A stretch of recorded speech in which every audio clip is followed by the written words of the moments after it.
Bueno, hola, bienvenidos, bienvenidas, bienvenides a todos al segundo día del mes de la ciencia.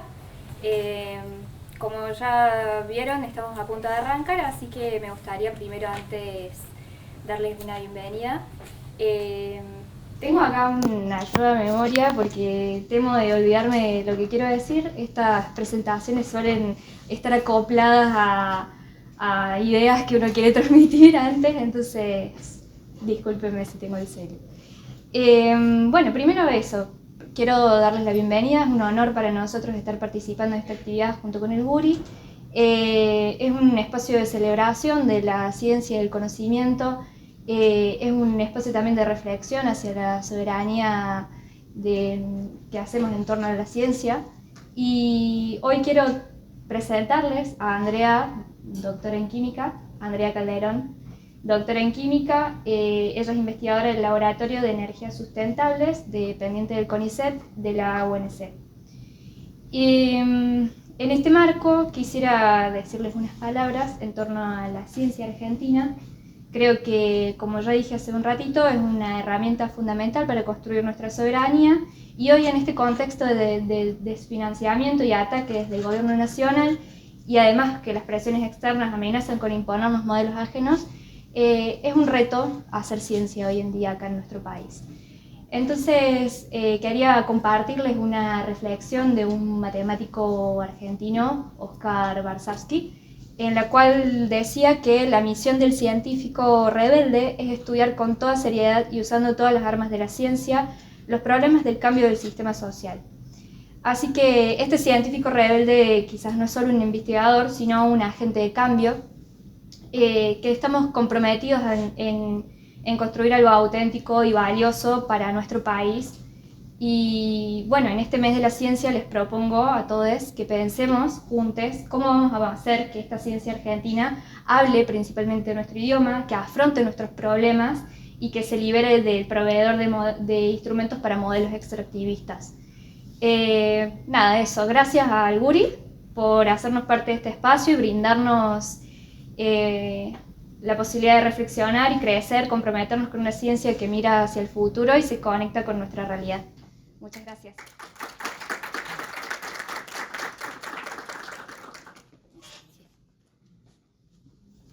Bueno, hola, ¿cómo están? Bueno, primero gracias por venir a escuchar esta charla.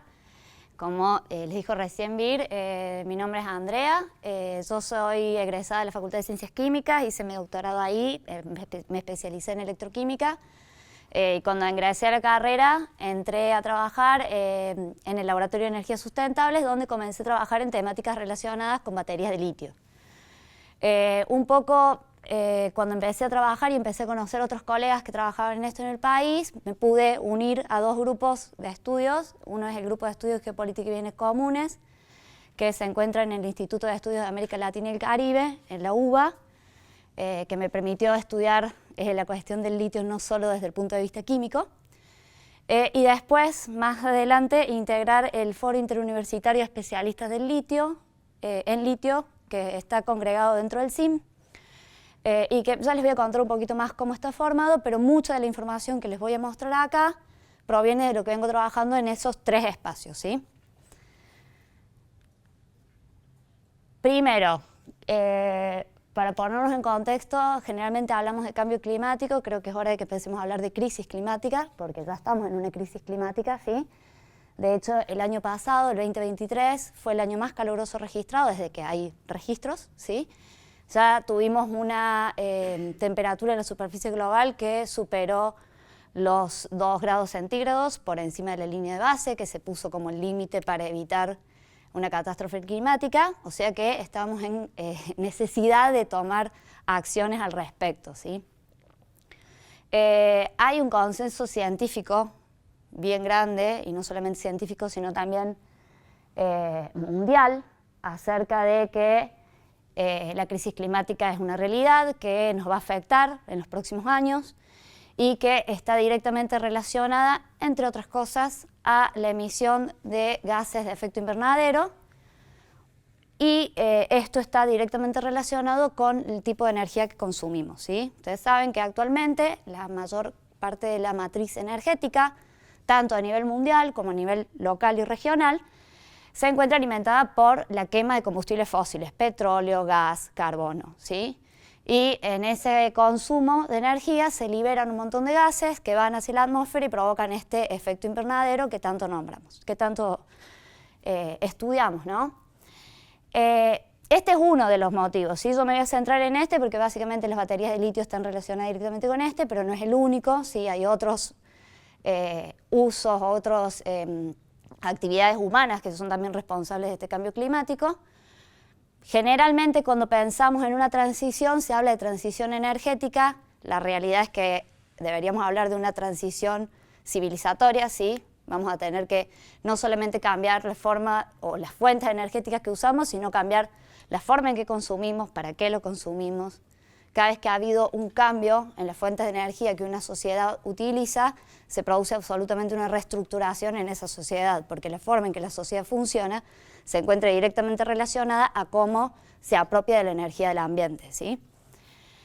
Entonces, hablando únicamente de la transición energética, solamente viendo la cuestión energética, lo primero que tenemos que hacer, o el primer paso que se plantea, es cambiar las fuentes, ¿sí? Dejar de consumir fuentes fósiles y empezar a consumir fuentes renovables, como pueden ser energía eólica, energía solar, biomasa, energía hidráulica. Bueno, energía hidráulica por suerte en Argentina tenemos bastante. Y bueno, esto ya genera un cambio de paradigma tecnológico, ¿no? Todas las tecnologías que teníamos antes para hacernos de energía van a ser obsoletas y tenemos que desarrollar tecnologías nuevas, ¿sí?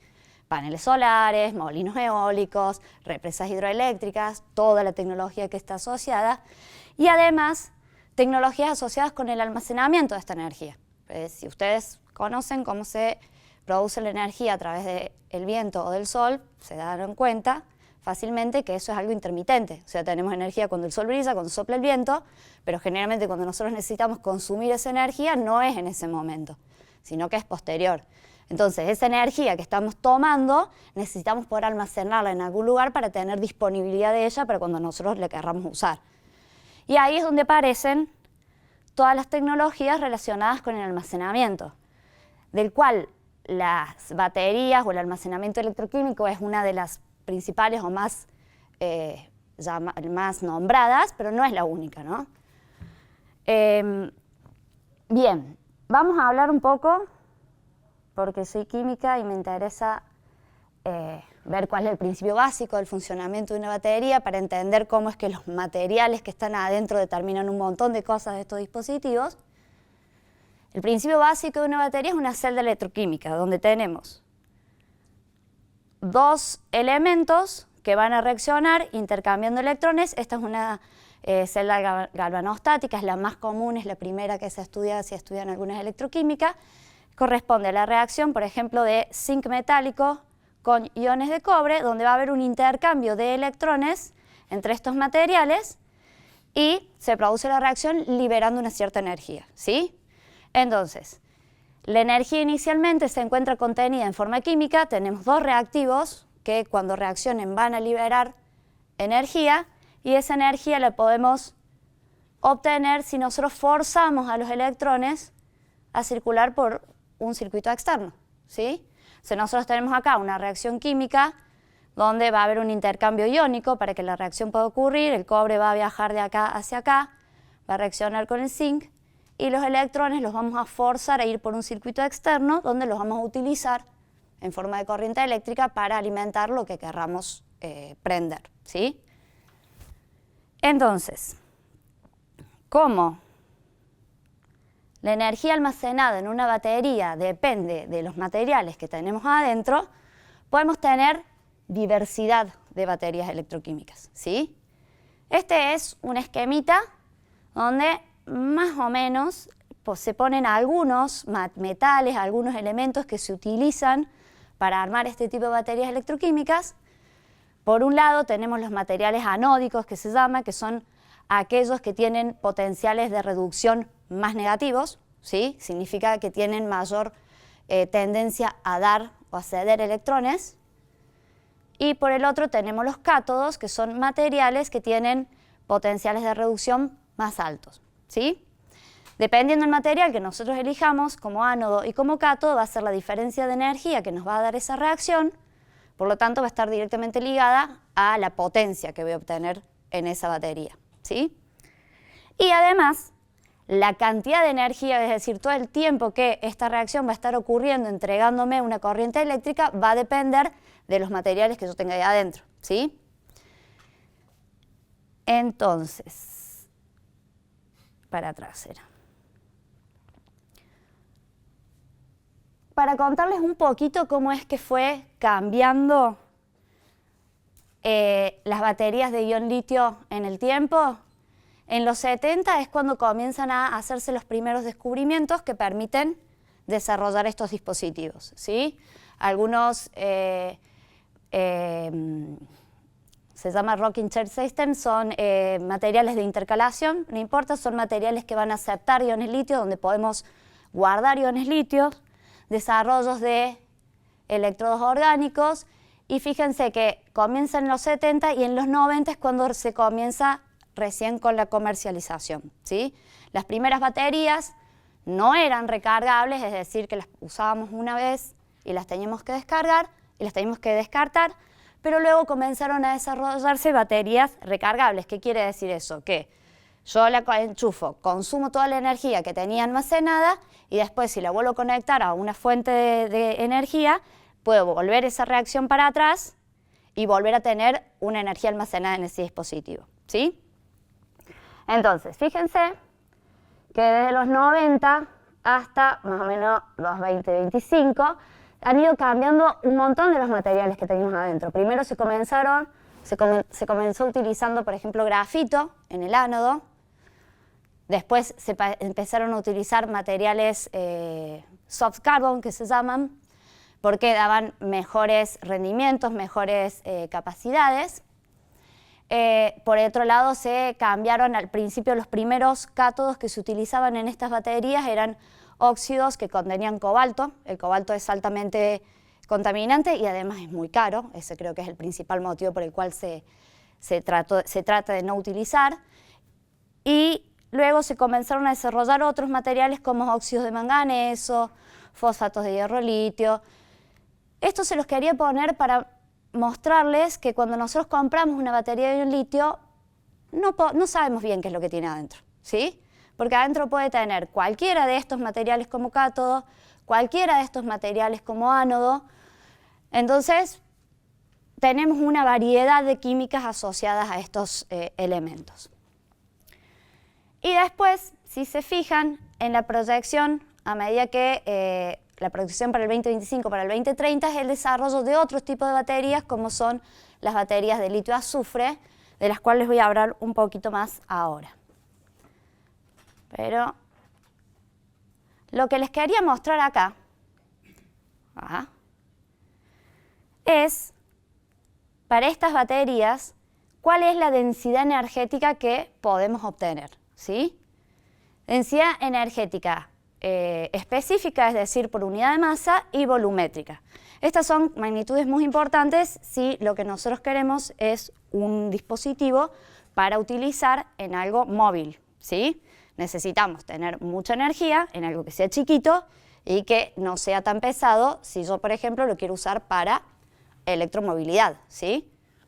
Entonces, fíjense,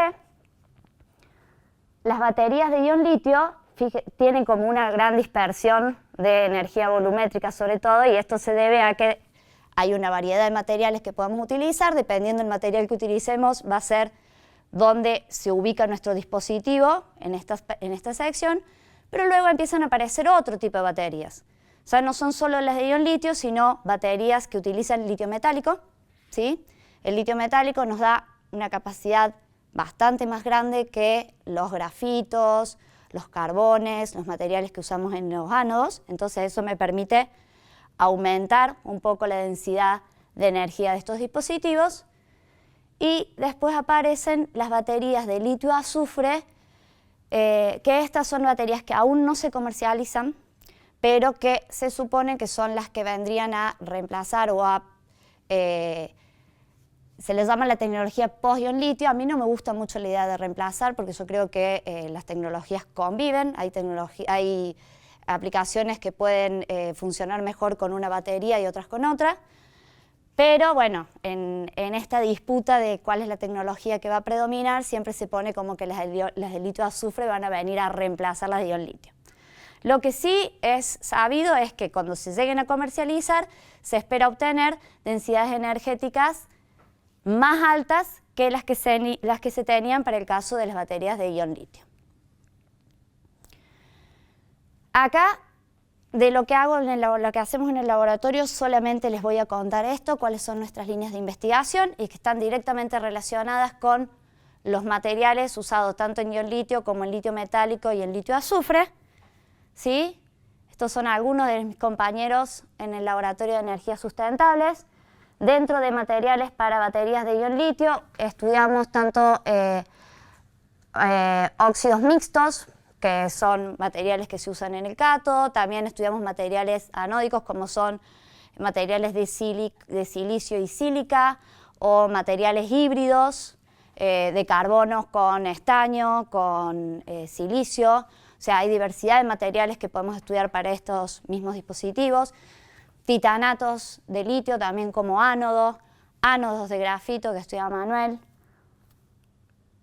Y después también estudiamos muchos materiales que están relacionados con las baterías de litio-azufre, ¿sí? Por ejemplo, la batería de litio-azufre, cuando se utiliza el azufre como material activo, se tiene que mezclar con algo que le dé conductividad, porque el azufre es totalmente aislante, entonces si yo necesito que a eso le lleguen electrones, le tengo que poner algo que le dé conductividad, y entonces ahí se mezclan con carbones. Nosotros en el laboratorio lo que hacemos es sintetizar carbones a partir de residuos para utilizar en estos dispositivos. Estos son proyectos que trabajamos en convenios junto con ITEC, YPF Tecnologías. Ya les voy a contar un poquito más qué es esta empresa. También estudiamos o trabajamos en la protección del litio metálico. Las baterías de litio azufre usan azufre en el cátodo, pero en el ánodo utilizan litio metálico. El litio metálico tiene un montón de problemas asociados porque cuando nosotros le sacamos y le metemos iones empiezan a crecer dendritas que después pueden generar cortocircuitos dentro de la batería, generando por ejemplo explosiones. Entonces, cómo proteger al litio metálico para que no se comporte de esa manera es otra línea de estudio. Electrolitos, voy a volverme porque me lo pasé muy rápido esto, pero nosotros tenemos acá el ánodo, acá el cátodo, y en el medio tenemos un medio líquido que va a ser el que nos va a llevar los iones de litio de un lado para el otro, ¿sí? Esto es lo que se denomina electrolito, y obviamente las características del electrolito van a tener mucho que ver con las reacciones que se produzcan en los electrones, o sea que eso también es un área de estudio, ¿sí? Por suerte en el LAES tenemos investigaciones en todos esos materiales. Un logro reciente fue el año pasado que pudimos obtener un biocarbón a partir de residuos de pelo de vaca, el cual dio una capacidad muy buena. Eso también estaba en convenio con ITEC, lo pudimos patentar, o estamos en proceso de patentamiento, estamos esperando que nos confirmen. Pero bueno, esto para mostrar que después de nuestro laboratorio venimos funcionando hace 10 años, después de 10 años de estudiar y de especializarnos en un tema, bueno, logramos obtener un material que puede ser interesante para producir baterías de litio azufre, y sobre todo para nosotros es de gran valor que lo podamos hacer a partir de un material que era de desecho, ¿sí?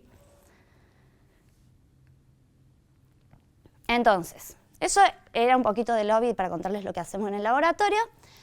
Pero vamos a volver a las baterías de litio, solo para mostrarles que, como les dije recién, el litio es el metal que tiene el potencial de reducción más bajito de todos. Y eso es lo que hace que las baterías que están basadas en litio sean las que nos dan la mayor diferencia de potencial frente a cualquier material que nosotros pongamos al frente. Por ejemplo, si yo me fijo en el óxido de manganeso y al óxido de manganeso lo pongo frente al átomo de, al litio metálico, voy a tener una ventana de potencial de aproximadamente, serán unos 4,2 voltios, ¿sí? Mientras que si, por ejemplo, en vez de ponerle litio, le pongo zinc, voy a tener solo una ventana de 2 voltios, ¿sí? ¿Se entiende eso? O sea, con esto obtengo mucha más energía. Eso es lo que hace que la densidad energética de estas baterías sea la mayor de todas, me fui para atrás, y por eso es que las baterías de litio son muy codiciadas por las aplicaciones de electromovilidad, ¿sí? Son los mejores dispositivos que podemos utilizar en un auto eléctrico, teniendo en cuenta únicamente la cantidad de energía que almacenamos por masa y por tamaño, ¿sí? Entonces, ¿cómo repercute esto en la investigación y en la producción de baterías, ¿sí? Acá les estoy mostrando un gráfico que lo saqué de un reporte de la Agencia Internacional de Energía, donde habla del rol de los minerales críticos en la transición hacia energías limpias. Y si se fijan, acá se muestra más o menos cuánta sería la demanda de baterías de litio entre los años 2020 y 2040, una proyección, suponiendo que se va a avanzar hacia un escenario de políticas sustentables, es decir, que vamos a avanzar hacia la descarbonización de todas las matrices energéticas. Entonces, bueno, ¿cuántas baterías de litio va a demandar el mercado para esto? Si se fijan, no se ven muy bien los colores, el color celeste corresponde a autos eléctricos, mientras que el azul corresponde a vehículos de 2 y 3 ruedas, buses eléctricos el verde, camiones eléctricos el verde más oscuro y almacenamiento de energía un amarillito que acá casi ni aparece. Si alcanzan a ver los colores, para el 2040 se espera que más del 80% de las baterías sean demandadas por vehículos eléctricos individuales, ¿sí?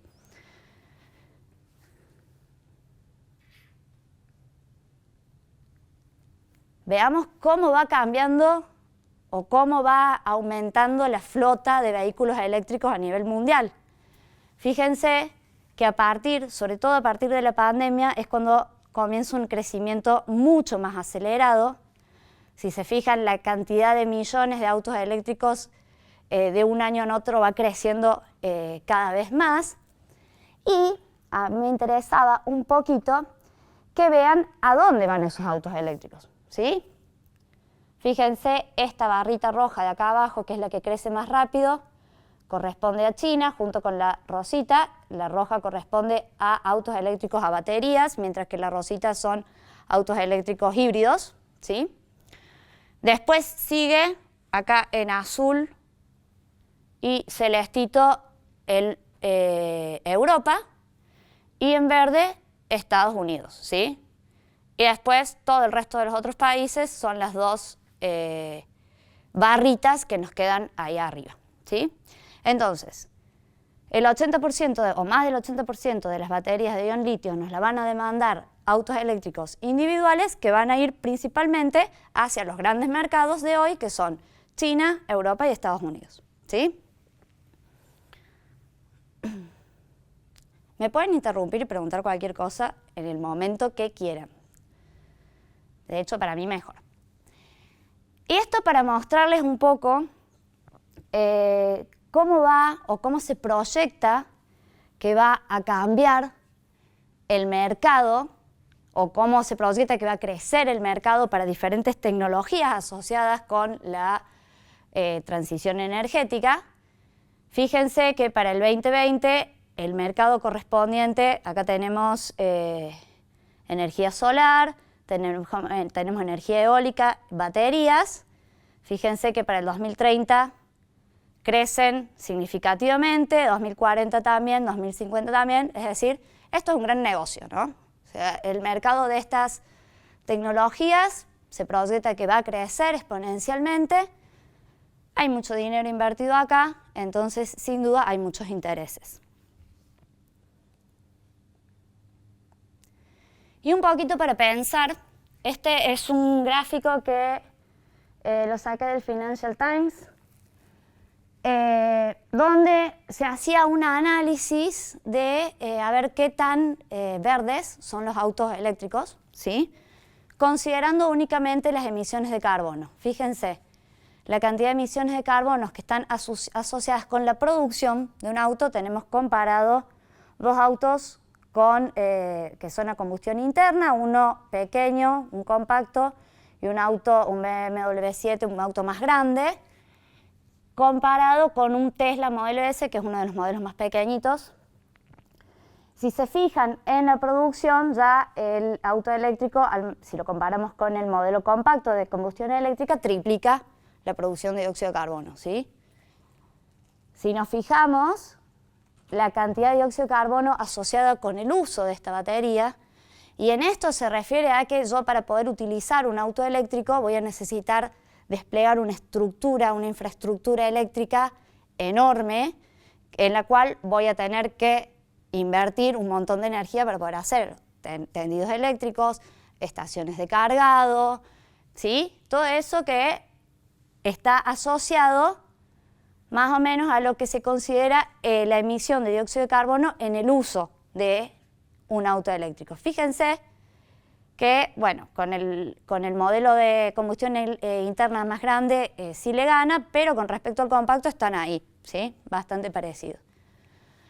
Al final de la vida, es decir, que una vez que este auto ya pasa a ser desecho, estas serían las emisiones de dióxido de carbono que se consideran necesarias para hacerse cargo de ese residuo, y entonces, contabilizando la cantidad de emisión de dióxido de carbono de la vida total de estos vehículos, acá tenemos la comparación. Si se fijan, el Tesla está bastante parecido a un auto de combustión eléctrica pequeño, combustión interna pequeño, y si nos ponemos a comparar la cantidad de dióxido de carbono emitido por la cantidad de kilómetros que este auto nos duraría, vemos que sin duda en emisiones de dióxido de carbono al menos no estaría siendo tan conveniente, ¿sí?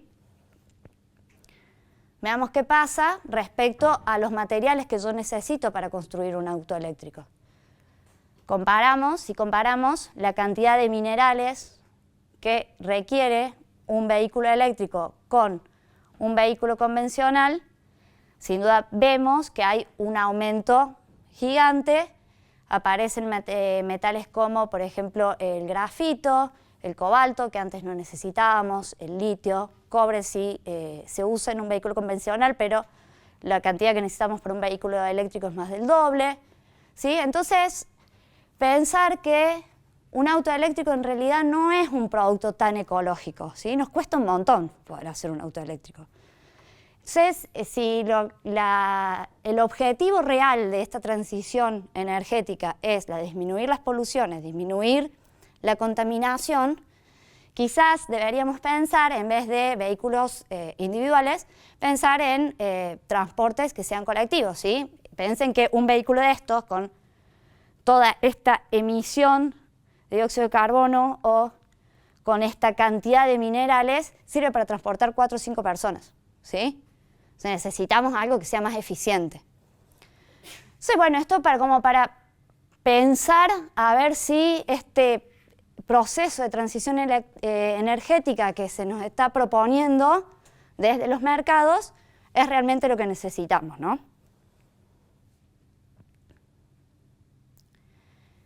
Y bueno, considerando todo esto que veníamos viendo, ¿qué va a pasar con la demanda de minerales para el 2040 relativo a lo que tenemos para el 2020? Esto también forma parte del reporte de la Agencia Internacional de Energía. Acá ellos plantean dos escenarios. Estos puntitos naranja corresponde a lo que pasaría si las políticas actuales se cumplen, así como están fijadas hoy. Las barritas celestes serían qué pasaría si fuésemos a un escenario realmente sustentable, es decir, las políticas actuales no nos llevan a un escenario completamente sustentable. Y en ese caso, donde para ellos ir a un escenario sustentable es transformar toda la flota de autos a combustión eléctrica a combustión interna a autos eléctricos, lo que va a pasar es que, bueno, vamos a necesitar muchísimos más minerales de los que necesitábamos en el 2020. Particularmente, en el caso del litio, si se fijan, la demanda puede aumentar entre 12 y 42 veces, ¿sí? Y esto para nosotros es importante porque, como sabrán, en Argentina tenemos mucho litio, ¿sí? Entonces, es importante saber que el mundo va a querer ese litio. Y no solo el mundo, sino las potencias que son quienes demandan estos autos, ¿sí? Estos autos eléctricos.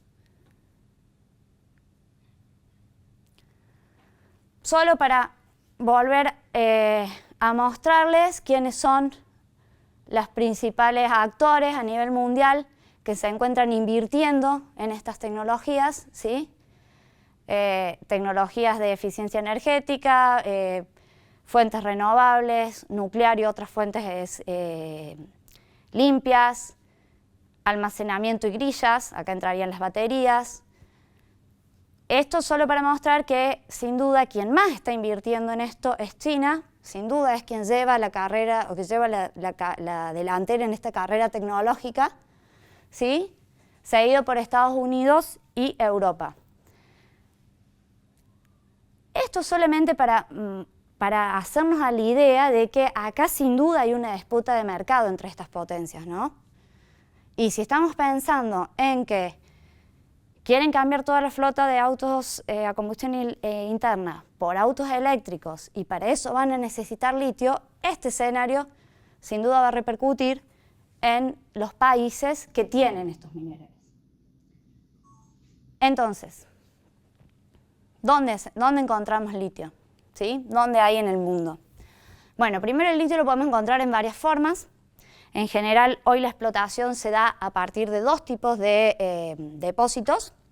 Por un lado, litio en roca. Fíjense que litio en roca se encuentra bastante distribuido en el globo. De hecho, hoy el principal productor de litio a nivel mundial es Australia y ellos extraen litio de roca. Ahora, si vemos cómo son los depósitos de litio en salmuera, bueno, eso está mucho más concentrado, ¿sí? Tenemos algunos acá en Estados Unidos, algunos creo que es en Serbia, por acá que estaban, y el triángulo de litio acá en la Puna argentina, compartida también por la Puna boliviana y chilena, ¿sí? Donde se encuentran un montón de sistemas de salares que se han formado ahí por millones y millones de años de procesos geológicos que han hecho que en esas zonas, que son súper desérticas, donde llueve muy poquito, se concentren lagos salinos que contienen muchos de estos minerales, sobre todo el litio. Y lo importante es que la extracción desde salmuera requiere menores inversiones económicas. Es mucho más fácil sacar litio de salmuera que sacarlo de roca, ¿sí?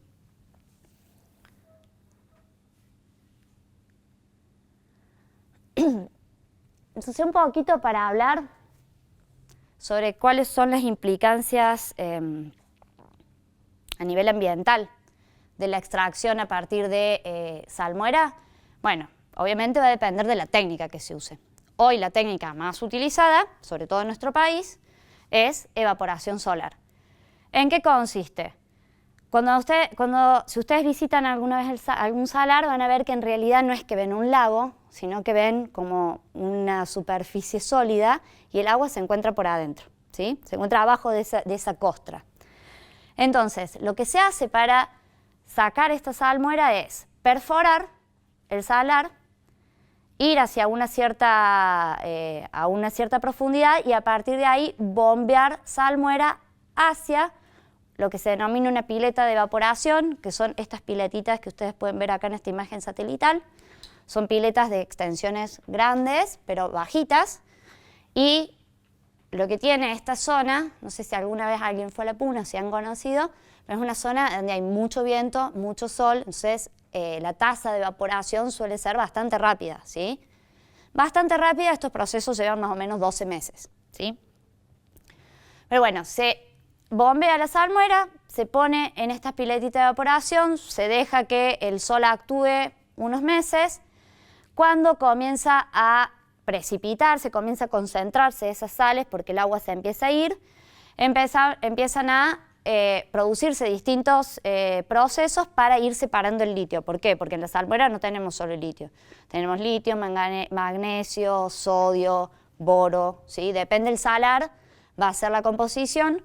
Entonces, este proceso también va a depender de dónde se está aplicando, pero en líneas generales corresponde a eso. Una pileta de evaporación se pasa a otra pileta donde se empieza a precipitar sales de los iones que no nos interesan y así vamos, lo van procesando esta salmuera hasta llegar al último paso donde solo se tiene el litio disuelto y se precipita lo que se llama el carbonato del litio, que vendría a ser el principal o producto primario que se obtiene a partir de la extracción. Y en esto tenemos un montón de impactos a nivel ambiental. No tengo muchas diapositivas al respecto. Esto es una presentación que hicieron los colegas Verónica Cuaterca, Marcelo Estico, Santiago Valdés, que son geólogos en la Cátedra de Hidrogeología de la Facultad de Ciencias Exactas en la UBA. Tengo la presentación, si a alguien le interesa se los puedo mostrar y ellos lo van a explicar mucho mejor que yo, pero sí quería como puntuar cuáles son los impactos que esta actividad tiene sobre el territorio, ¿sí? Primero, la infraestructura minera afecta a la geomorfología.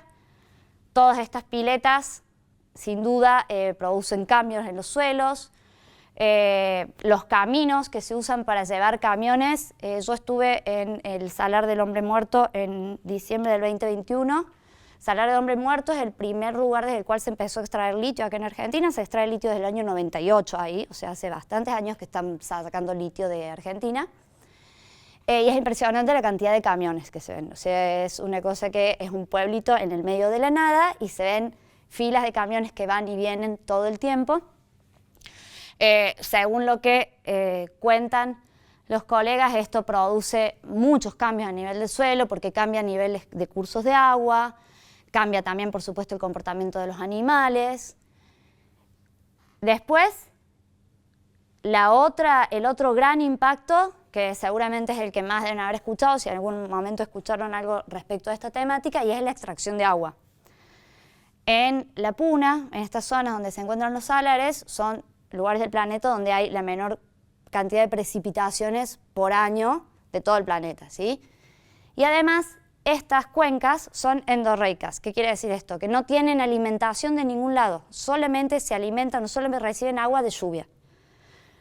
El problema está en que cuando se realiza este proceso de bombeo, se comienza a sacar agua que te dicen, no, pero es agua salada, es algo que no se puede utilizar para otro fin, pero eso genera una despresurización del salar, lo que hace que el agua dulce que se encuentra en contacto con el salar comience a ingresar, ¿sí? Si yo le saco agua, le saco presión de un lado, empieza a meter agua de otro para compensar ese desequilibrio que le estoy haciendo.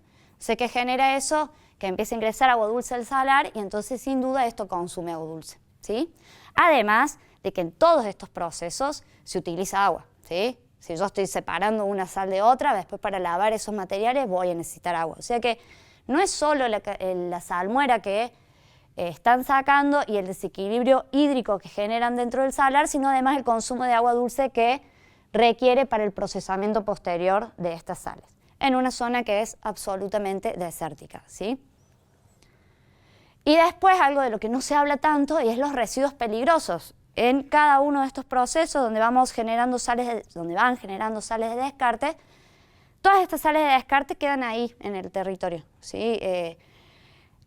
Cuando fuimos en diciembre, que hicimos una pasada por el campamento de Leiben, pasada en auto porque no podés frenar, obviamente, se veían bolsas, como tipo silobolsas, llenas de polvo, tiradas ahí al costado de las piletas. Bueno, si fueron a la Puna o si no fueron, hay unos vientos tremendos en las punas y de hecho muchos de los pobladores locales nos decían que ellos habían observado que sus animales tenían problemas en los ojos, o sea, como que notaban problemas en la salud de los animales y se lo adjudicaban a las todas esas montañas de sales y de residuos que se van acumulando ahí, ¿sí? Entonces, bueno, los impactos ambientales que sufren los territorios por esta actividad son muchos y graves. De hecho, como caso testigo, como les dije, en Catamarca, en el Salar del Hombre Muerto, que hace del 98 que se está sacando litio, ya se han secado 11 kilómetros de la vega del río Trapiche, que era el principal río del que estaban sacando agua. Ahora, como ya se secó ese, están yendo a sacar agua de otro río que se llama el río Los Patos. Esta es una foto de cuando yo fui, como para mostrarles, pero todo eso que ven negro ahí es donde antes pasaba el río y ahora ya no hay nada, ¿sí? Ese cartelito es el cartel de la empresa Livent, que decía que es territorio en recuperación, lo único que está es el cartel. Y bueno, sin duda esto genera resistencia comunal por parte de las comunidades que están viviendo ahí. Todos estos territorios de los salares son territorios indígenas, ¿sí? Hay comunidades originarias que viven hace miles de años ahí. De hecho, en el Salar del Hombre Muerto, cuando fuimos a hacer ese paseo, a conocer, nos llevó uno de los caciques de la comunidad y nos contaba que su abuelo había sido el que había encontrado un cadáver en el salar y era el que le había terminado poniendo el nombre, el Salar del Hombre Muerto, al lugar, ¿sí? O sea, como para que se den una idea de la identidad que es para ellos, ¿sí? Es donde han vivido todas sus generaciones. Y todos los problemas ambientales, es particularmente el consumo de agua, que es lo que más les importa a las comunidades, porque para ellos sin duda el agua es un recurso muy valioso porque es muy escaso, ha generado que, bueno, muchas de estas comunidades, no todas, porque obviamente no son todas una cosa homogénea, cada comunidad tiene sus características, pero muchas se oponen absolutamente a que se emplacen nuevos proyectos de litio en los salares. Y yo acá sí les quería mostrar, bueno, las comunidades se encuentran amparadas hoy a partir del convenio 169 de la Organización Internacional del Trabajo, que dice que, bueno, que los pueblos indígenas tienen derecho a fortalecer y mantener sus culturas y además a decidir sus prioridades en cuanto al proceso de desarrollo y a participar en la formulación, aplicación y evaluación de los planes y programas de desarrollo nacional y regional susceptibles de afectarles directamente. Esto significa que antes de hacer cualquier tipo de actividad, vamos a decir solo actividad, dentro de un territorio indígena, se tiene que hacer lo que se llama una consulta previa, libre e informada, ¿sí? Es decir, darles información a las comunidades de qué es lo que se va a hacer, información que sea entendible, para que ellos puedan analizarla y decidir si aceptan que eso se realice en su territorio o no. Y acá esto es el Cachiyupi, que es un protocolo que armaron las comunidades de la cuenca de Salinas Grande y Laguna de Guayatayoc en Jujuy para indicar cómo debería hacerse una consulta previa, libre, informada para que realmente funcione de esa manera. Porque lo cierto es que hoy la forma en que se realizan son absolutamente arbitrarias, ¿sí? Generalmente no invitan a todas las comunidades, invitan solo a las comunidades que saben que les van a decir que sí. Si llega a entrar a alguien que saben que es de alguna comunidad que hay algún tipo de recelo, no lo dejan hablar, o les entregan por ahí 300, 400 hojas para leer para una consulta que se va a hacer en una semana. O sea, tienen múltiples formas de manipular esta consulta. Entonces lo que hicieron las comunidades, en una muestra de buena fe, de que no es que ellos se oponían por oponerse, fue decir, bueno, nosotros les decimos cómo tienen que hacer la consulta para que nosotros la podamos avalar. Nunca se tomó, ¿no? Pero yo lo quería traer solo para mostrar que no es que las comunidades se oponen por oponerse. Hoy las comunidades se oponen porque han sido ninguneadas desde hace un montón de años y sus decisiones no son tenidas en cuenta. De hecho,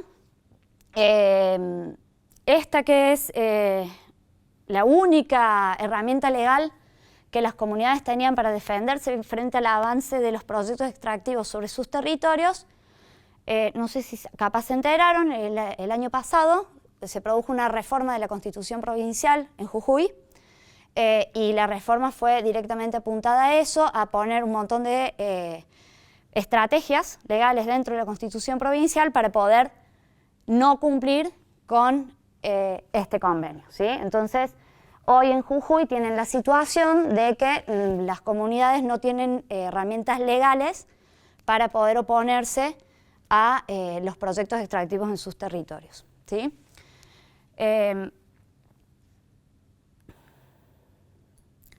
Y volví un poquito a esto, porque bueno, les conté un poquito todos los problemas ambientales, los problemas comunales que esto genera, ¿sí? Y quería volver para que recordemos la demanda que se espera o el aumento de demanda del litio que se espera para los próximos años. Pensar que siempre que tenemos una transición energética, cambio de patrón tecnológico, esto lleva a cambios en los financiamientos, a cambios en las formas, en las normas de costumbres, y esto genera cambios en el orden mundial. Esto solo para decir que hoy hay una disputa interimperial muy grande, asociada justamente con estas nuevas tecnologías para la transición energética, ¿sí? Que como ya les mostré, estaba liderada por China, Estados Unidos y Europa. ¿Y esto cómo nos afecta? Bueno, este es el mismo mapa que les había mostrado recién, donde antes les mostraba las comunidades que estaban asentadas sobre los salares. Este es un mapa que hace unos años estaba en la página de la Secretaría de Minería, donde muestra todos los pedimentos que ya están hechos sobre los salares para avanzar con los procesos de extracción. No sé, o sea, acá hay 23 listados, lo cierto es que en distintas etapas de desarrollo ya hay alrededor de 50, ¿sí? Si les mostraba recién que un solo emprendimiento en unos años había secado un río, se pueden imaginar cuál sería el impacto territorial de que realmente todos estos proyectos comiencen a funcionar, ¿sí? Es inviable, de hecho. ¿Y por qué ocurre esto? ¿Por qué hay tantos proyectos emplazados en el territorio argentino? Y bueno, esto tiene que ver con los modelos de gestión de recursos que hay en los 3 países del Triángulo del Litio. Recapitulando, habíamos dicho que las principales reservas de litio en forma de salmuera se encontraban en este Triángulo del Litio, ¿sí? De esas reservas son como las más fáciles de extraer, más baratas en términos económicos, entonces obviamente son las primeras que van a ir a buscar. Y en este contexto tenemos la situación de que a pesar de lo estratégico que es el litio para la transición energética, como ya venimos viendo, Argentina es el único país de la región que no lo ha denominado, no lo ha considerado como un recurso estratégico, ¿sí? Para Bolivia es recurso estratégico, para Chile también desde los 70 de hecho, para Brasil es estratégico, para México, para Perú, para Estados Unidos, para Canadá, para todos menos para Argentina. Esto tiene una razón de ser, ¿sí? Que el recurso no sea estratégico significa que va a estar legislado a partir del código minero regular que tenemos para cualquiera de nuestros minerales en el país, en el territorio, con lo cual ya vamos a ir un poquito más a eso, pero el esquema de dominio de estos recursos en Argentina, a partir de ese código minero, es que los recursos son de dominio provincial, es decir, las provincias pueden decidir qué es lo que hacen con esos recursos, lo cual obviamente desde un punto de vista federal está muy bien. El problema es que esto está obturando que se genere algún tipo de estrategia a nivel nacional para poder hacer frente o negociar frente a todas estas multinacionales que están viniendo al país. Quienes van a negociar con estas empresas son los estados provinciales, con la relación de fuerza más desventaja que tienen, ¿no? No es lo mismo ir a negociar con una provincia que ir a negociar con un estado nacional. Además, esto lo vamos a ver ahora también en una diapo que tengo después, la propiedad del yacimiento es de quien lo descubre. En Argentina, si alguien viene, hace un estudio, una exploración y dice acá hay litio, va y lo registra y pide el pedimento en la provincia, se lo otorgan y listo, es de esa persona, ¿sí? Esto obviamente no ocurre así ni en Bolivia ni en Chile. En Bolivia el recurso es propiedad del Estado plurinacional boliviano. En Chile, que tienen un esquema mucho más neoliberal, ¿sí?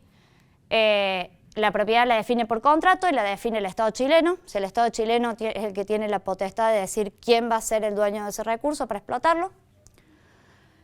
Y después, en cuanto a qué es lo que nos dejan en términos económicos, debido al Código Minero, en Argentina, o al menos hasta antes del RIGI, las empresas mineras solo pagaban un 3% de tributo de exportación.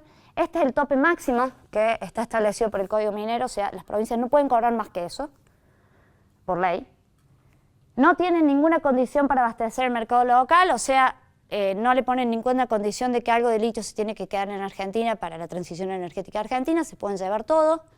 Tampoco tienen alguna condición para promover agregado de valor. Yo les mostraba hace un rato que uno de los productos finales de la extracción de litio es el carbonato de litio. De ahí existen un montón de productos que podríamos generar para agregarle valor y vender algo que sea un poco más caro.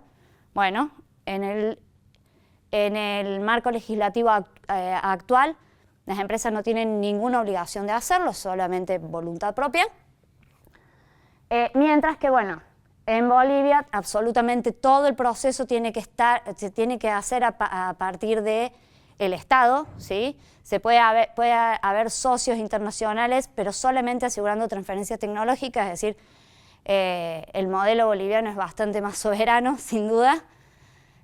Mientras que en Chile, de nuevo, tenemos un esquema mucho más neoliberal porque es una propiedad, si el Estado les da un contrato donde dicen, bueno, sí, anda a explotarlo, sin ninguna participación, pero sin embargo así, fíjense que cobran hasta un 40% del tributo de la exportación, además tienen que dejar algo de la producción para el mercado local, se prohíbe que se exporte salmuera, se les prohíben exportar materia prima, tienen que agregarle valor y además destinan una cantidad de dinero tanto a investigación y desarrollo en el país como a las comunidades afectadas por esa actividad, ¿sí? Esquema neoliberal, pero muchísimo mejor que el que tenemos aquí en Argentina. Y esto es el motivo por el cual tenemos esta cantidad de proyectos en Argentina, ¿sí? Porque sin duda las condiciones para las empresas extranjeras en nuestro país son muchísimo más amables que la de los otros dos países. De hecho, hoy en Bolivia no se está extrayendo litio, eso es otra historia. En Chile se está extrayendo bastante más que en Argentina, dejándole bastante más regalías al país y beneficios también a las personas que viven ahí. De hecho, a principio de año nos enteramos que Chile había hecho una inversión extraordinaria en investigación y desarrollo, en particular en temáticas relacionadas con litio, mientras acá nos están desfinanciando, allá obtienen financiamiento directo de la actividad extractiva, ¿sí? Acá nosotros no tenemos ningún tipo de vinculación. Y, bueno, esto para mostrarles, esto está puesto en la página, ¿no?, del Ministerio de Desarrollo Productivo, de la Secretaría de Minería, para mostrarles que es cierto, ¿sí? Pertenece a quien lo descubre, se presenta una solicitud ante la provincia, todos los minerales son concesibles, o sea, pueden sacar lo que quieran. La tenencia es simple de mantener, solamente pagando un canon anual, que si no me equivoco, a principios de año nos habían dicho que era algo así como 10.000 pesos al año, una cosa así. Y garantizado perpetuidad, o sea, mientras tenga material ahí y lo quiera explotar, lo puede hacer. Bueno, proceso de aprobación ambiental unificado, claro y oportuno. Esto significa que las empresas presentan un informe de impacto ambiental que ellos pagan o generan en algún lado, la provincia lo lee, se lo certifica y listo. O sea, no hay ningún tipo de auditoría al respecto. Y permisos ambientales y de construcción mayormente concedidos y controlados por la provincia va en el mismo sentido, ¿sí? O sea, bueno, esto genera este estado de situación. Tenemos un montón de empresas queriendo sacar el litio de nuestro país, dejándonos bastante poco en términos económicos y bastante mucho en términos de pasivos ambientales y problemas ambientales y sociales, ¿sí? Y bueno, acá esto es un cuadrito. Yo la verdad que economía entiendo bastante poco, pero lo saqué de OCIPEC, que es un observatorio de política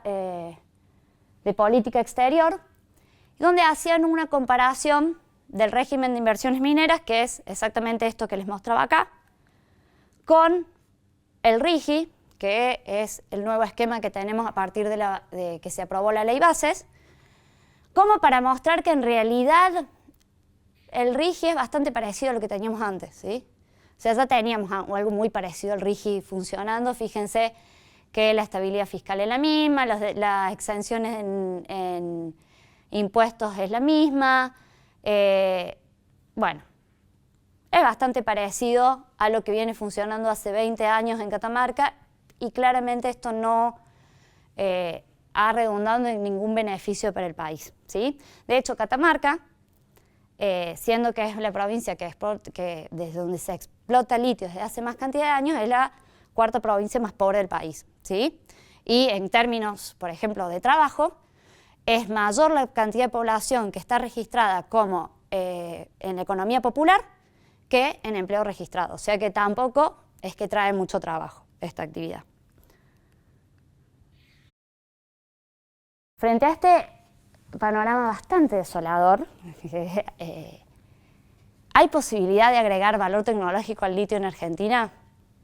Bueno, primero pensar que, si bien yo solamente hablé de la cuestión extractiva, porque es lo que, según entiendo, lo que más nos está afectando hoy, la cadena de valor la cadena de valor del litio en electromovilidad tiene múltiples eslabones, ¿sí? Por un lado está, bueno, la manufactura de todos los materiales de las baterías. Esto es lo que nosotros hacemos en el laboratorio o es lo que, con lo que comenzamos a trabajar, ¿sí? Después la producción de celdas, que esto sería armar cada una de las pilitas que después vamos a utilizar en una batería. Después estas celdas se empaquetan en lo que se llama módulos, donde ponemos una cantidad de celdas conectadas en una dada distribución para obtener ya un paquete de baterías, y eso después se forma un paquete más grande para ya pasar al vehículo eléctrico. Una vez que se usa, se tiene que reutilizar, eso ya les voy a contar en un ratito a qué se refiere, o reciclar. O sea, tenemos múltiples eslabones en los cuales podríamos insertarnos o hacer algún tipo de agregado de valor.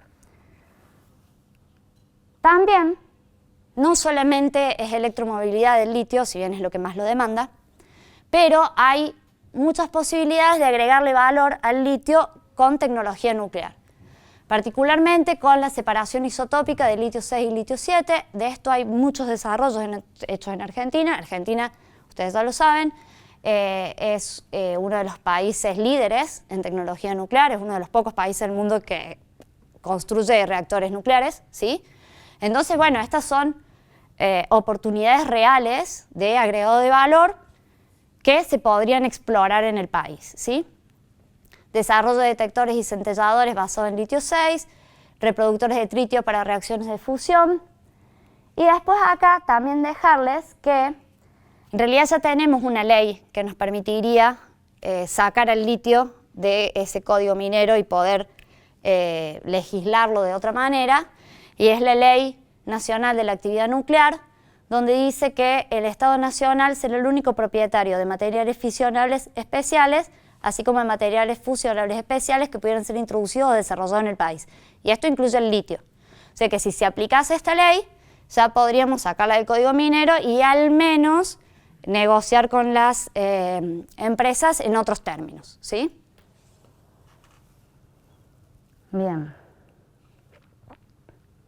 Entonces, esto para mostrar algunas oportunidades. Y después para contarles que en el año 2020 el Ministerio de Ciencia y Tecnología lanzó el Plan Nacional de Ciencia, Tecnología e Innovación, Argentina Innovadora 2020, donde se establecían algunos lineamientos estratégicos en política científica para el desarrollo nacional, ¿sí? Si se fijan, el objetivo general de este programa era impulsar la innovación productiva, inclusiva y sustentable, aprovechando las capacidades científicas tecnológicas nacionales, incrementando la competitividad de la economía, mejorando la calidad de vida de la población. Y dentro de las líneas que se propusieron en este programa, el desarrollo de tecnologías basadas en litio era uno de los lineamientos estratégicos. ¿Qué generó esto? Generó un montón de dinero volcado a financiar estas investigaciones, y entonces surgieron un montón de grupos que comenzaron a trabajar en litio, ¿sí? Y esto es para mostrarles que, bueno, capacidades tenemos, para mostrarles que alrededor de todo el país hay gente trabajando en el tema, ¿sí? No se notan tanto los colorcitos, pero tenemos gente trabajando en materiales y baterías de litio. En general, la mayor cantidad de grupos que surgieron se fueron a trabajar en este tema. ¿Y por qué? Porque en ese momento se pensaba o se llamaba al proyecto del litio del salar a la batería, donde lo que se proponía era que el litio que se sacara del salar se tradujera en materiales para después aplicarlos en baterías. Entonces eso hizo que la mayoría de los grupos nos volcáramos a trabajar en materiales, ¿sí? Pero también hay gente, bueno, obviamente trabajando en fusión nuclear, y gente trabajando en la cuestión ambiental, en la cuestión territorial, en la cuestión económica y jurídica alrededor de la explotación de litio, ¿sí? O sea, hay mucha gente trabajando en litio. En el año 2019, el CIN, bueno, en realidad en ese momento era el presidente del CIN, el doctor Rodolfo Techi, no me salía, que además es el decano, no, es el rector de la Universidad Nacional de Jujuy, entonces era alguien que estaba muy interesado en la cuestión del litio. Él decidió que, bueno, que llamáramos o nos congregáramos representantes de todas estas líneas de investigación en un foro para poder, bueno, diagnosticar y ver qué podíamos hacer con el litio dentro del país.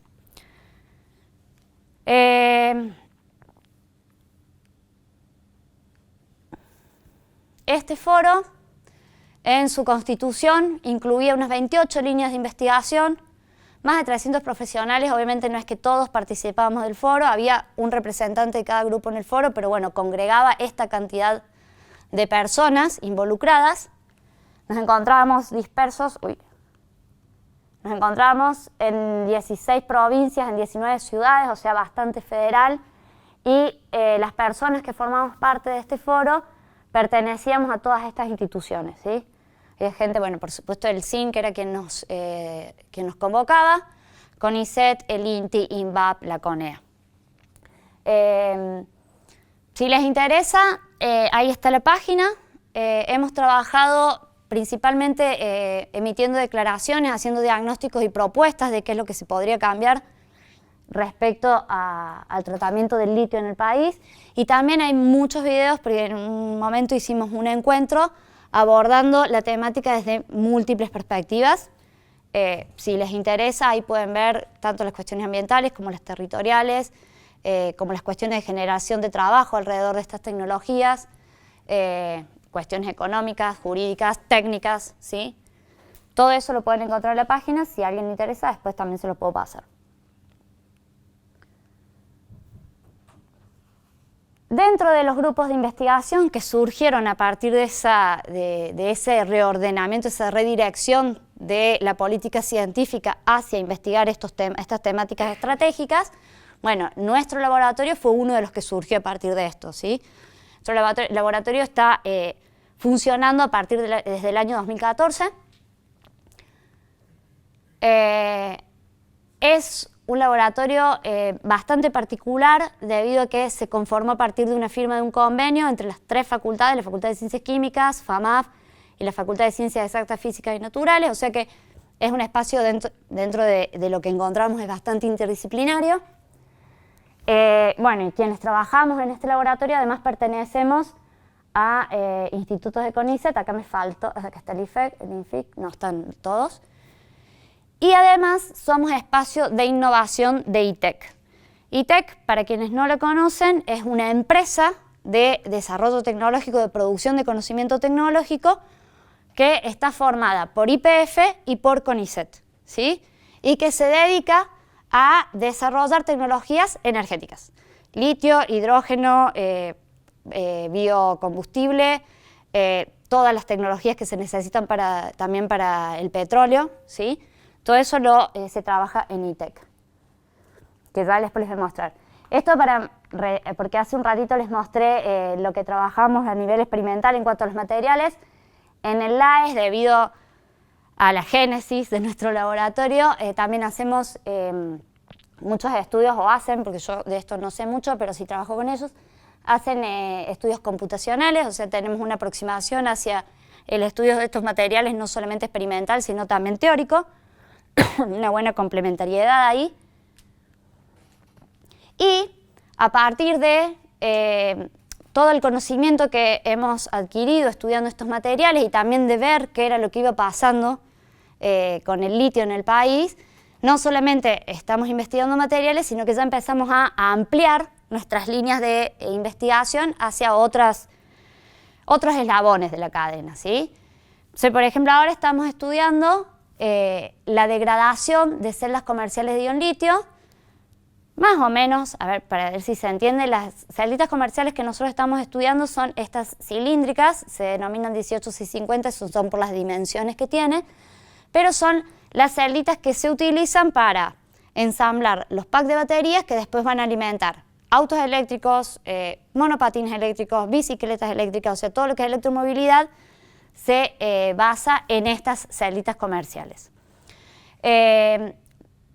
Cuando estas celdas son cicladas, fíjense que acá es la cantidad de ciclos que se le fue aplicando a una celdita de esta y se fue midiendo la capacidad, es decir, la cantidad de energía que me entregaba esa celda en un ciclo y otro. Fíjense cómo esa cantidad de energía va decayendo. Esto ustedes se darán cuenta cuando compran un celular, que apenas lo compran les dura 3-4 días la batería y después de un año ya les dura 1, ¿sí? Bueno, es esto. A medida que las baterías van siendo usadas, todos los procesos químicos que ocurren dentro de la batería tienen reacciones secundarias que hacen que eso se degrade. Entonces cada vez funciona peor, ¿sí? Bueno, nosotros lo que estamos estudiando es cómo son estos procesos de degradación pensando en aplicaciones de segunda vida de estas baterías. Me voy a volver un poquito para atrás, acá me quedó medio mezclado. Cuando les mostraba recién acá la cadena de valor del litio, acá hablábamos de reutilización y esto tiene que ver con que los packs de baterías que se usan en los vehículos eléctricos son muy grandes y tienen una vida promedio de 8 años, ¿sí? Otra cosa, más o menos en el costo de un vehículo eléctrico la batería representa un 40% del valor, ¿sí? Y en 8 años esa batería no sirve más y hay que cambiarla, ¿sí? Como para que tengan una idea también de cuánto es realmente lo que nos sale un auto eléctrico. Pero esas baterías que ya no sirven para el automóvil porque cayó la potencia que nos entregan, sí puede servir para otro tipo de aplicaciones que son menos exigentes, como es, por ejemplo, almacenamiento de energía domiciliario, ¿sí? Entonces, si nosotros podemos estudiar, como para que se entienda a qué va esto, si nosotros podemos estudiar estos procesos de degradación y entender cuando una de estas baterías que ha sido utilizada todavía es apta para otro uso, podemos darle una segunda vida a esa batería y de esta forma reducir un poco la cantidad de pasivos ambientales que se generan cuando esos dispositivos dejan de funcionar, ¿sí? O sea, bueno, esto lo estamos haciendo en colaboración con un grupo de la Universidad de la República en Montevideo. Bueno, para mostrarles que el LAES en 10 años hemos crecido un montón, por suerte, somos 20 investigadores, más o menos 15 becarios, tenemos personal de apoyo. Acá para mostrarles ITEC, un poquito lo que les contaba. ITEC es esta empresa de desarrollo de tecnología al servicio de la industria energética. Fíjense, la composición accionaria de esta empresa es el 51% es de YPF, es decir, que las decisiones las termina tomando YPF. pero el 49% de CONICET. Esta es una foto del edificio, queda en Berisso, en La Plata. Estas son algunas de las capacidades. Fue creada el 5 de diciembre de 2012. O sea, todo este impulso de la Argentina Innovadora 2020 sirvió para esto, para desarrollar todas estas capacidades. Todos estos laboratorios, les saqué chapa del mío, pero les mostré que hay un montón de laboratorios trabajando en el país. Se generó ITEC. Con ITEC es que nosotros pudimos patentar, por ejemplo, fíjense la cantidad de temáticas que abarca esta empresa, es bastante grande. Y el último avance era Unilib. Unilib es una planta piloto para hacer celdas de baterías de ion litio. Este es un proyecto que se conformó entre ITEC, la Universidad de La Plata, CONICET, esto es el Centro de Investigaciones de la Provincia de Buenos Aires, ITELDEF, que es, ahora no me acuerdo, pero es de la defensa, no me acuerdo bien las siglas, pero bueno, un montón de instituciones que se agruparon para poder poner a andar una planta piloto de celdas en La Plata, ¿sí? ¿Cuál es el objetivo de esta planta? No es la de salir a venderle baterías a nadie, porque claramente no existe esa capacidad, pero sí la de desarrollar la capacidad de producir y de entender cómo esas baterías se arman y la capacidad de que si en algún momento necesitamos producir baterías para alguna aplicación especial y no las podemos comprar afuera, lo podemos hacer acá.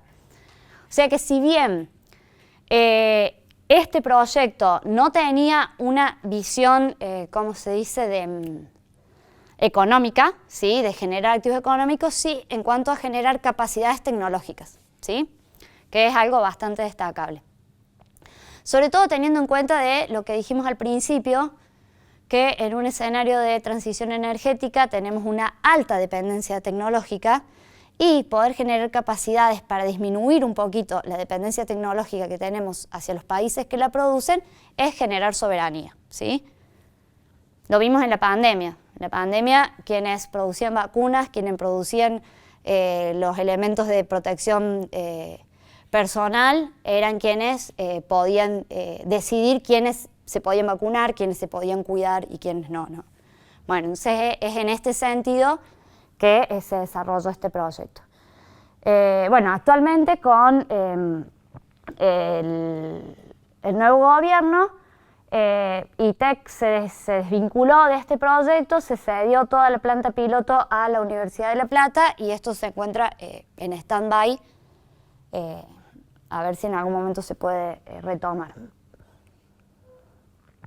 Y otra cosa también surgida a partir de todo esto que les venía mostrando para mostrarles que en estos años se han generado capacidades en el país. También han surgido, por ejemplo, doctorados. El doctorado en energías renovables, que es un doctorado entre la Universidad Nacional de Catamarca, la Universidad Nacional de Córdoba y la Universidad Nacional de la Defensa, la Universidad de la Defensa Nacional. Dentro de la UNC las facultades que participan son la Facultad de Ciencias Exactas, la Facultad de Ciencias Químicas y FAMAF. Hay un montón de alumnos que ya están cursando este doctorado, o sea que estos años de desarrollo de capacidades han generado no solamente capacidades tecnológicas, sino también capacidades académicas para formar profesionales que el día de mañana puedan aportar al desarrollo del país en cuestiones de energías renovables, ¿sí?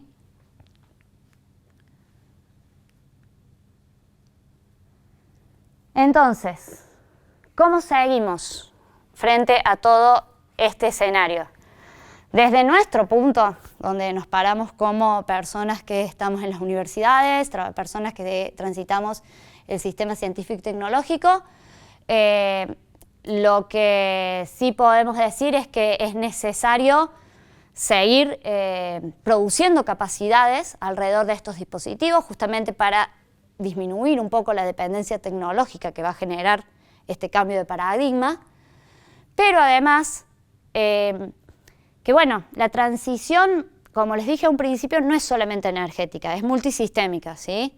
Entonces, no podemos solo analizar la transición como un cambio de punto tecnológico. Les mostré hace un rato que todos nos plantean que los vehículos eléctricos son la solución al cambio climático, y cuando uno se pone a analizar un poquito más, se da cuenta de que en realidad no, que el modelo de producción lo único que está haciendo es cambiar esta dependencia de petróleo que tenemos, a cambiarla hacia minerales críticos, pero no nos va a solucionar el problema.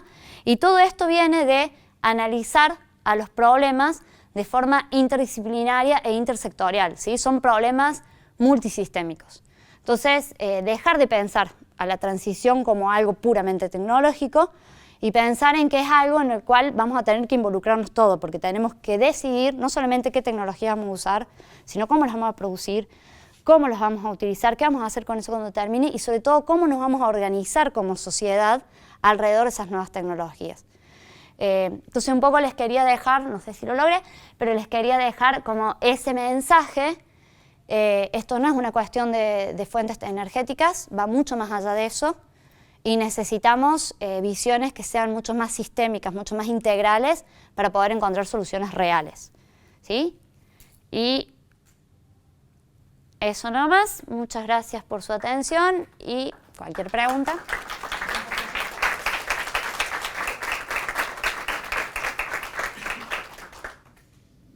¿Cómo se dice? Che, una pregunta. Con respecto a la producción de baterías, o por lo menos a parte de sus componentes, en Argentina, ¿tenemos por lo menos algún atisbo, no? Alguien que diga, no sé, hice algunos, no me sale la palabra,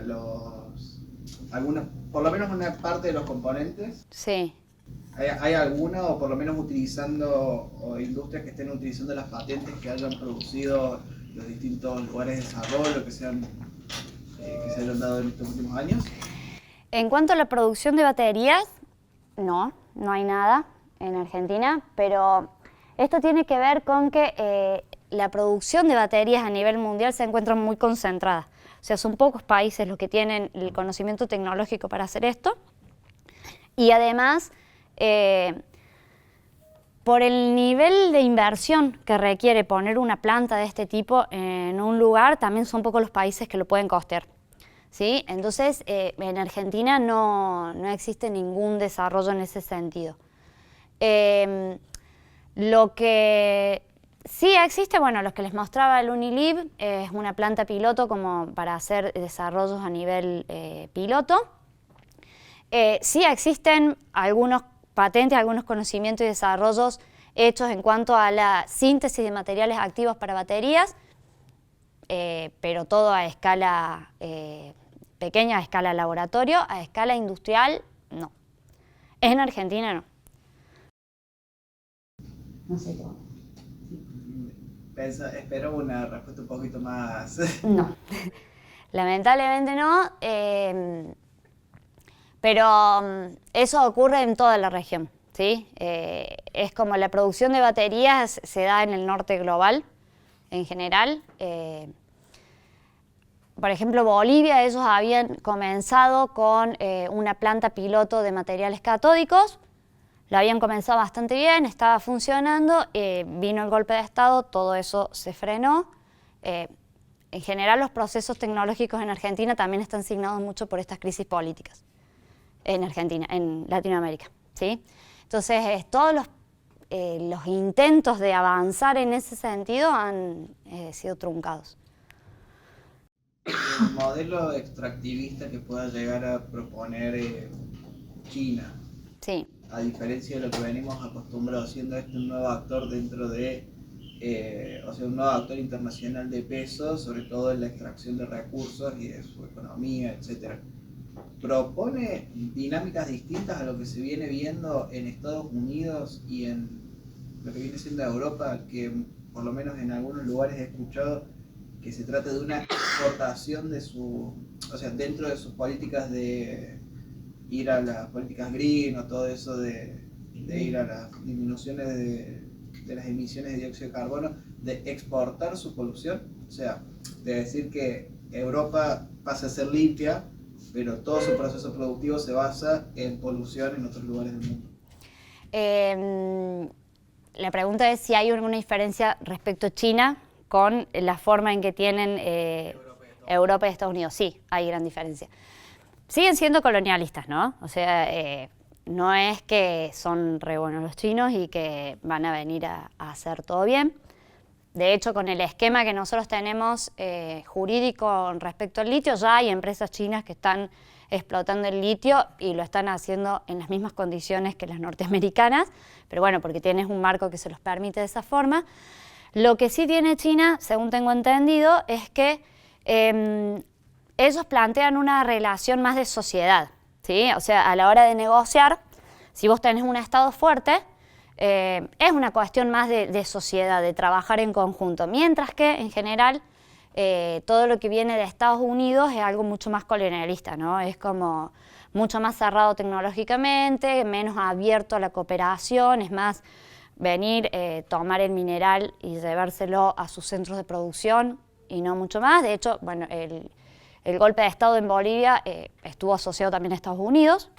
Entonces, en ese sentido, yo creo que espero no equivocarme en lo que digo conceptualmente, pero digamos, debido a la idiosincrasia china, ¿sí? A la forma que tienen ellos de relacionarse con el mundo, que es una forma más multipolar. O sea, China busca socios, Brasil, India, sí, los BRICS, no sé si conocen los BRICS, es un ejemplo de esto. O sea, China no busca ser el único, es el único líder en el sentido de que es quien produce mayor cantidad de estas tecnologías, pero no busca hacer lo que ellos quieren, sino como formar alianzas, ¿sí? Entonces, en ese sentido, al menos mis colegas que entienden más de esto, plantean que si hubiese un Estado en condiciones de ponerle condiciones a esas empresas, con las empresas chinas sería más fácil de que te las acepten, porque están más acostumbrados a ese trato. Estados Unidos es distinto por la tradición que tienen en América Latina.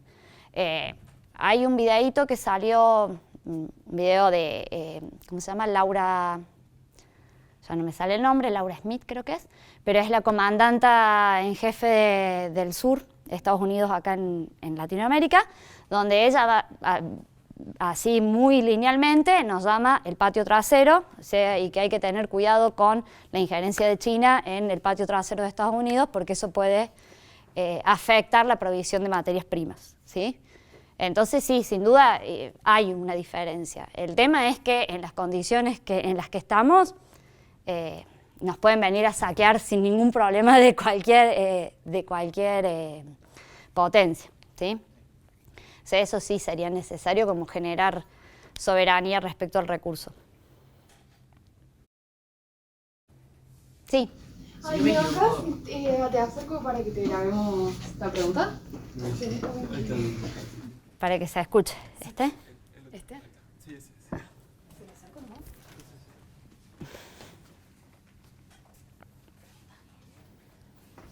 Si no me equivoco, en el mapa que mostraste donde había litio en el mundo, Sí. en Argentina estaba el litio en roca en algún punto del país, no estoy seguro. Sí. No sé si acá experimentamos con eso, estamos explorando eso y ese tipo de extracción, ¿qué impacto ambiental tiene comparado al de salmuera? Ahí voy, para. Y de hecho deben faltar. Acá este litio en roca que está ahí es San Luis y Córdoba. Ahora también creo que se encontró en Misiones y en Río Negro, creo, el litio en roca, ¿sí? Se está buscando el litio en todos lados.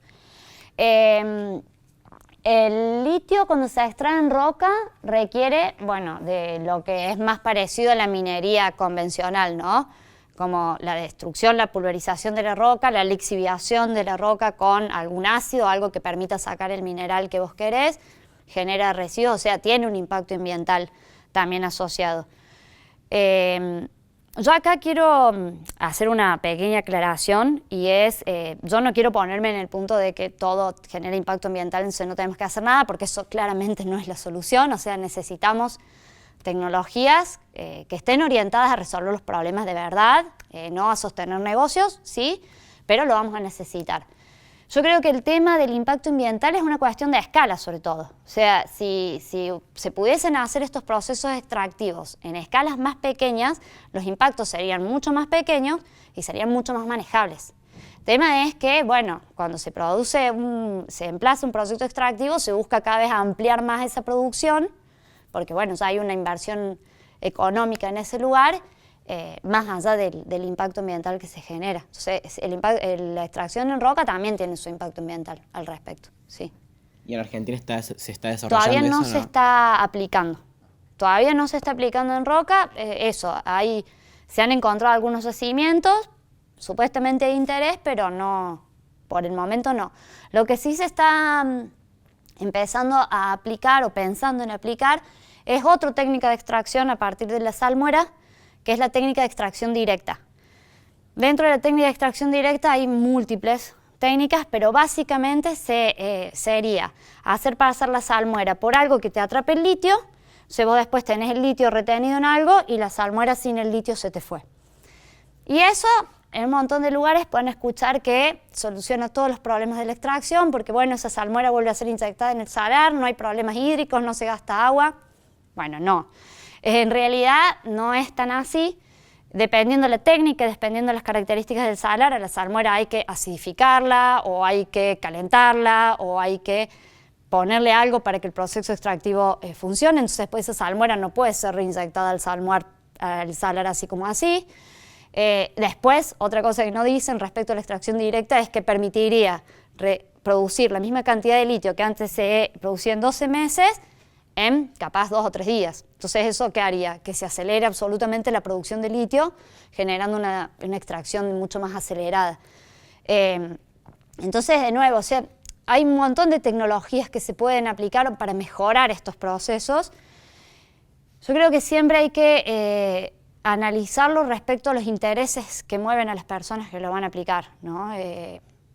Y eso, hoy en día la extracción, la explotación del litio, no solamente en Argentina, sino a nivel mundial, está hecha para sostener una industria automotriz que a nivel mundial ha sido la que manejó las economías desde siempre, y bueno, entonces esa es la disputa hoy. Eso, no sé si te respondí. Sí.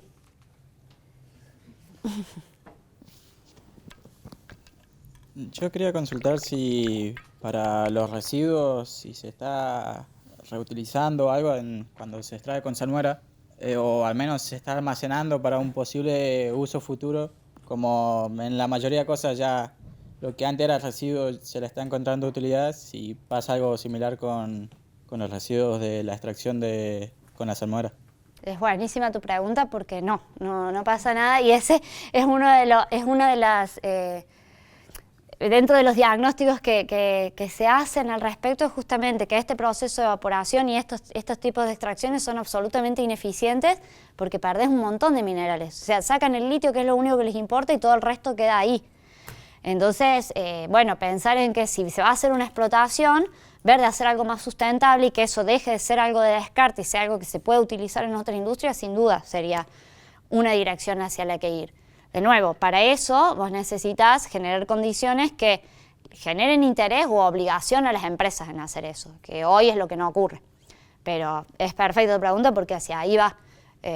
Un proceso de extracción debería ser lo más sustentable en el sentido de, bueno, todo lo que extraigo trato de utilizarlo, no de generar basura que va a quedar ahí acumulada. ¿Y así es acá en Argentina nomás o en todo el mundo por el momento? Todo el mundo. Casi todo el mundo. O sea, eso no es, esa parte no es solamente de Argentina.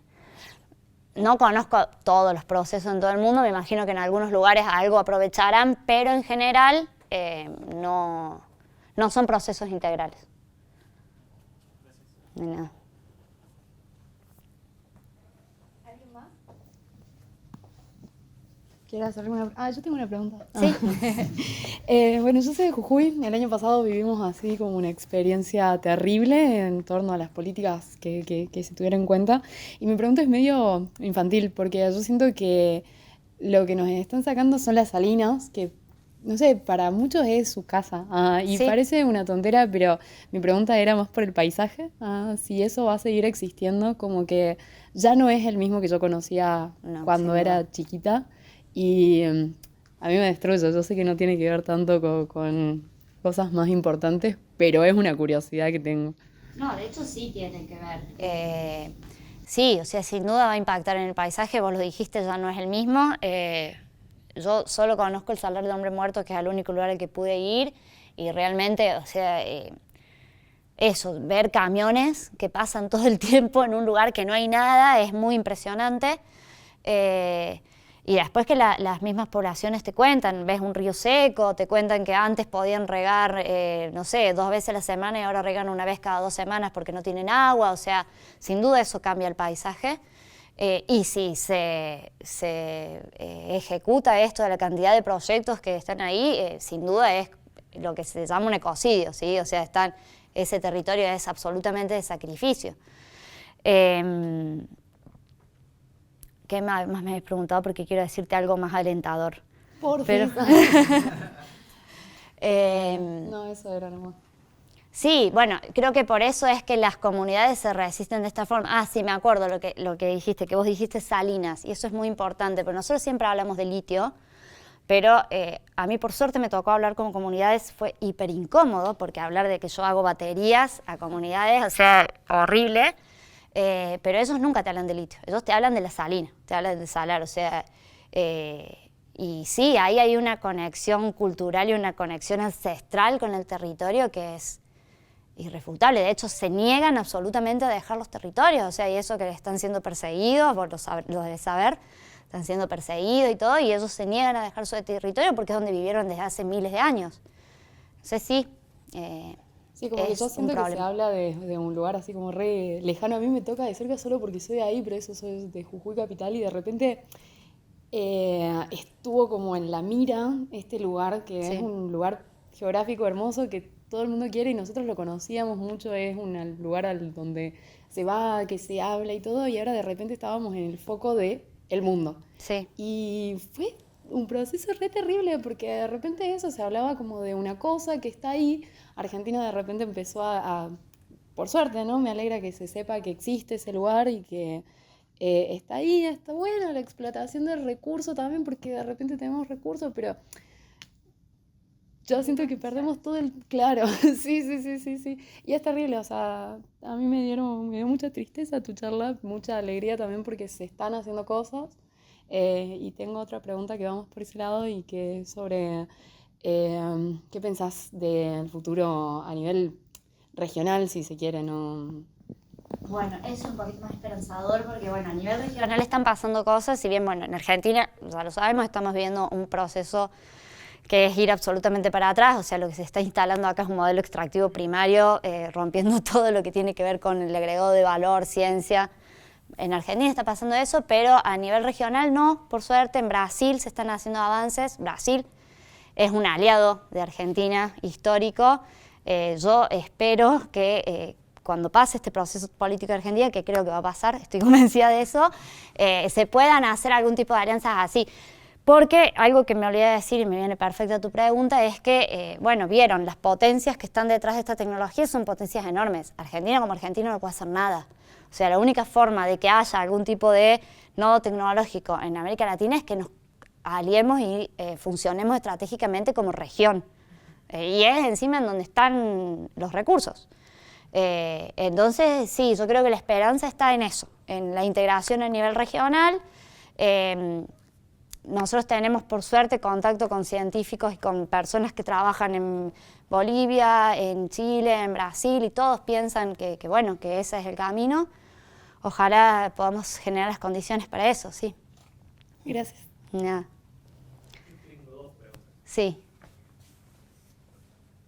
Perdón, antes que me olvide, respecto a lo que decía de los paisajes, es increíble la Puna. Si pueden ir a visitar, vayan porque es una locura, son paisajes de otro planeta. Parece que vas yendo por Marte, pasas por Saturno, o sea, es una locura. Es muy bello.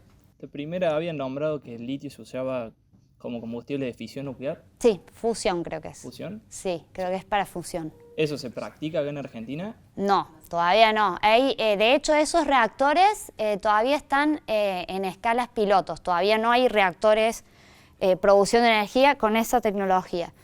Lo que sí vi hace un mes o dos es que parece que China está avanzando un poco hacia ese tipo de reactores. Sí. Y la segunda es cuál de los dos métodos de extracción es más eficiente. No del lado económico, sino del punto ambiental. ¿En cuál de los dos, en qué te referís? En extraerlo como roca o extraerlo en salmuera. Eficiente a nivel ambiental, qué difícil.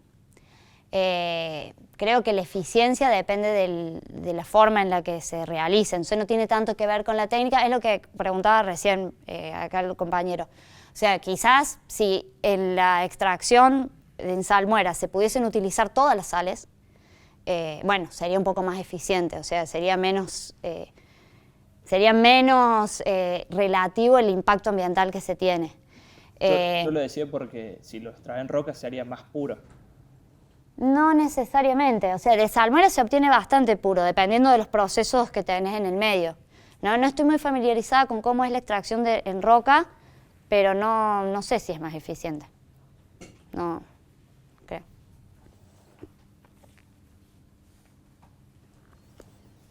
¿Alguna otra pregunta? ¿Me permitís hacer un poquito de lobby a mí ahora? Sí. Bueno, a mí me parece re importante lo que hacen en tu laboratorio en particular porque no es caprichoso, creo que la mayoría son de la Facu y los de la 15 nos conocen. El Patrio Paper significa esto. No solamente estamos exportando recursos naturales, los vendemos, sino que nuestros científicos están yendo también y es muy importante. O sea, somos estudiantes de carreras súper estratégicas y está bueno tener en cuenta este tipo de cosas. No me pongo acá en modo vayan y hagan ciencia para el país, pero sí vayan y hagan ciencia para el país y no se olviden de que estamos para eso, digamos. La ciencia tiene que tener un punto de realidad y no hay nada más concreto.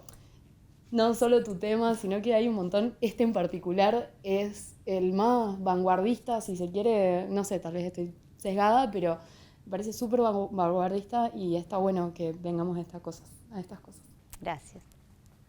Y al respecto, ya que me das el pie de hablar del sistema científico, algo que yo he escuchado mucho en estos foros en los que he estado es que una característica del sistema científico nacional, debido a que es financiado principalmente por el Estado, es que justamente la mayoría de sus científicos son bastante comprometidos al respecto de qué estamos investigando y para qué. Cosa que por ahí no ocurre. Yo he estado trabajando en laboratorios en Alemania, en Italia, que trabajaban en baterías de litio, haciendo estadías ahí, y bueno, ahí las cosas son todas financiadas por empresas y las cosas son como mucho más cerradas y responden a un interés particular de una empresa en desarrollar un producto concreto. Lo cual está bien, no estoy diciendo que esté mal, pero tener una base, un sistema que está basado en el Estado, está financiado por la sociedad, te permite que ese sistema funcione en beneficio de la sociedad, no de una empresa. Y eso es muy importante, sobre todo en un país como el nuestro, que tenemos tantos problemas a niveles productivos, a niveles económicos, a niveles sociales. Entonces, bueno, gracias por eso. El sistema científico es otro valor que tenemos que cuidar, no solo el litio, que claramente sabemos que se lo llevan. El sistema científico también está siendo atacado y desmantelado. Vamos a hacer lo posible para sostenerlo y, bueno, gracias a ustedes por estar acá, porque esto también es una forma de sostenerlo. ¿Sí? Gracias a vos.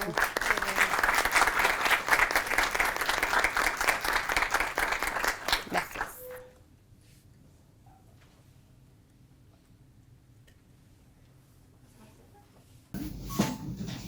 Bueno, gente, gracias a todos por venir.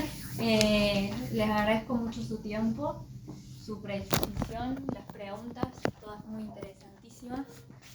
Es muy importante que entre todos estemos acá pensando, primero cuestionándonos qué es lo que está pasando, mostrarlo con números, que es lo que también tanto nos gusta hacer. Y ahora en esto, como irnos un poco con la interrogante de cómo vamos a hacer la ciencia a partir de ahora y a quién respondemos, ¿no? Entonces, eso, por ahí yo noto que no es el panorama más alentador y creo que más allá de entristecer, creo que está bueno utilizarlo como un combustible para que culminemos nuestras carreras o sigamos en torno a la investigación o la promoción de cómo volvemos más soberanos nuestro país y nuestros recursos. Así que, bueno, muchas gracias. Y bueno, les esperamos en el resto de las charlas. ¿Qué querés decir? Sí, obvio. Bueno, los voy a invitar a dos cosas. Mañana sigue el mes sobre 2 de la ciencia, toda esta semana, toda la semana que viene, con charlas todos los días, de lunes a viernes, a las 6 de la tarde, en esta aula, son charlas repiolas. Mañana está la licenciada Sofi Perón, licenciada en física, va a hablar sobre computación cuántica. Así que vengan a ver ciencia ficción también, que se hace en la realidad. Están todos invitados, inviten a sus amigos también. Y mañana viene el presidente a Córdoba, así que los invito también a que se queden a la vigilia que vamos a hacer esta noche desde la asamblea de FAMAF estudiantil. Nos vamos a quedar a tomar la facu por la noche para mañana ir a la marcha a esperar a nuestro presidente. Ahí a pedir por presupuesto para los docentes y no docentes y para la universidad en general. Así que están todos invitados. Muchas gracias por venir, ¿no? Gracias a vos, qué linda. Tu charla, increíble.